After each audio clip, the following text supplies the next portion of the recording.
పగిలే రాళ్ళని పునాది చేసి ఎదగాలని, తరిమే వాళ్ళని హితులుగా తలచి ముందుకెళ్ళాలని,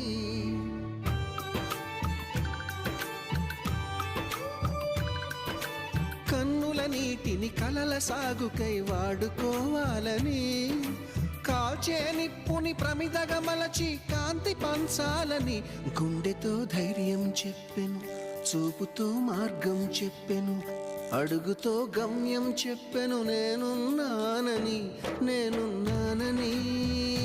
నీకేం కాదని, నిన్నటి రాతని మార్చేస్తానని.